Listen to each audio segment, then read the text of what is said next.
Welcome दोस्तों, first year का chapter number 1 lecture number 4। तो आज देखेंगे हम ग्राफ क्या है और ग्राफ की हमें क्यों ज़रूरत पड़ती है।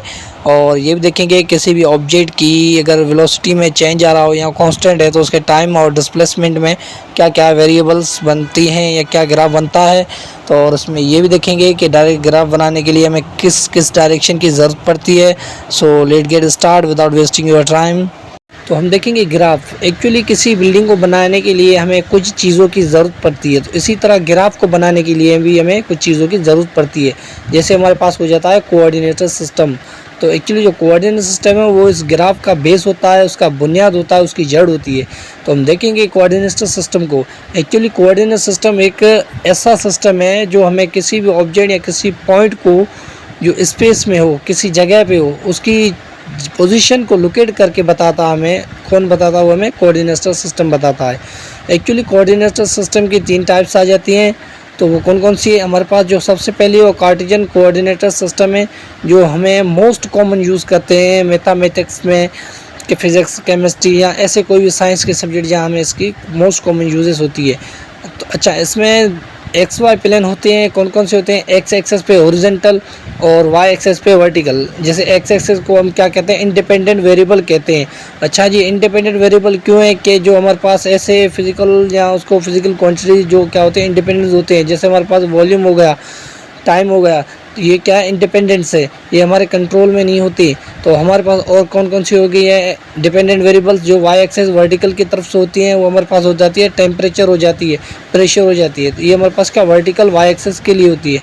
अच्छा जी, अभी जो 2D होती है वो हमारे पास एक्स वाई होती है, और जो 3D होती है वो हमारे पास एक्स वाई जेड तीनों की जो कोऑर्डिनेट्स होते हैं वो हमारे पास 3D में होते हैं। और इसका कोऑर्डिनेट सिस्टम का दूसरा टाइप है पोलर कोऑर्डिनेटर सिस्टम, जो हमें डिस्टेंस और एंगल के दरमियान जो रिलेशन है उसके बारे में बताता है। और हमारा जो थर्ड है वो सिलेंड्रिकल एंड स्फेरिकल सिस्टम, यानी वो सिलेंड्रिकल या स्फेरिकल सिस्टम के बारे में बताता है, जो 3D होता है, जो स्पेशली हम हाई लेवल एडवांस फिज़िक्स में यूज़ किए जाते हैं। तो अब देखते हैं कि ग्राफ्स क्या है। ग्राफ हमें किसी भी 2 वेरिएबल्स के दरमियान विजुअल रिप्रेजेंट करता है, किसी भी डेटा को या उसके रिलेशनशिप को या उसके पैटर्न को समझने में हमारी जो मदद करता है उसे हम ग्राफ कहते हैं। अब देखेंगे स्लोप्स को, एक ढलान को कहते हैं। एक जो ढलान होती है उसे हम स्लोप कहते हैं, जो एक्स वाई प्लेन के दरमियान बनी हुई होती है। स्लोप्स का एक फार्मूला है जो है slope is equal to change in Y by change in X. ये स्लोप का फार्मूला है। स्लोप पॉजिटिव भी हो सकते हैं, नेगेटिव भी हो सकते हैं। अगर लाइंस गोज़ टू अप जा रही है तो वो हमारे पास पॉजिटिव स्लोप है, या लाइन गोज़ टू डाउनवर्ड जा रही तो हमारे पास क्या है? नेगेटिव स्लोप से। अच्छा जी, ये तो हो गए स्लोप्स। अभी इंटरसेप्ट्स क्या है? इंटरसेप्ट एक्चुअली किसी भी लाइंस या ग्राफ्स जो बने होते हैं किसी भी एक पॉइंट को हिट करके जाए या टच करके जाए तो उसे हम इंटरसेप्ट करते हैं, किसी भी पॉइंट को इंटरसेक्ट करके जाए। अच्छा जी, कौन कौन से होते हैं? वाई इंटरसेप्ट होते हैं या एक्स इंटरसेप्ट होते हैं। अगर एक्स इंटरसेप्ट कर रहा है कोई भी पॉइंट या एक्स इंटरसेप्ट पर, तो उधर क्या होगा? y इजिकल टू 0 हो जाएगा। अगर y इंटरसेप्ट कर रहा है तो x इजिकल टू 0 हो जाएगा। अच्छा जी, अभी देखेंगे ग्राफ्स के टाइप्स क्या क्या है। एक्चुअली ग्राफ के मुख्तलिफ टाइप्स हैं, उनमें से हमने मखसूस उठाए हैं जो हमारे बुक्स में या हमें जो पढ़ाए जाते हैं रेगुलरली, या वो हमारी रिपीटेशन होती रहती है किसी न किसी जगह पे।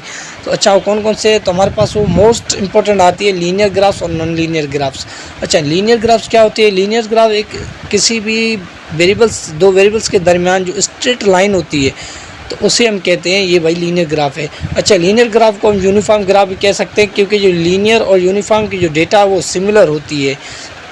अच्छा, लीनियर ग्राफ का एक फार्मूला भी होता है y is equal to m x plus c. अच्छा, जो m है वो हमारे पास स्लोप है, जो c है y इंटरसेप्ट है। तो अब आते हैं हमारे पास जो नॉन लीनियर ग्राफ्स होते हैं वो क्या होते हैं। एक्चुअली नॉन लीनियर ग्राफ्स को हम नॉन यूनिफॉर्म भी कह सकते हैं या वेरिएबल भी कह सकते हैं। और इसकी जो शेप्स होती हैं या इसकी जो वेरिएबल्स के दरमियान जो ग्राफ होता है वो इरेगुलर शेप्स होता है, वो कर्व की फॉर्म में होता है, और इसके पास कोई भी स्लोप नहीं होता, मीन्स इसका कोई भी स्लोप या इंटरसेप्ट नहीं होता। थैंक यू गाइज, उम्मीद करता हूँ ये वीडियो आपको अच्छा लगा होगा।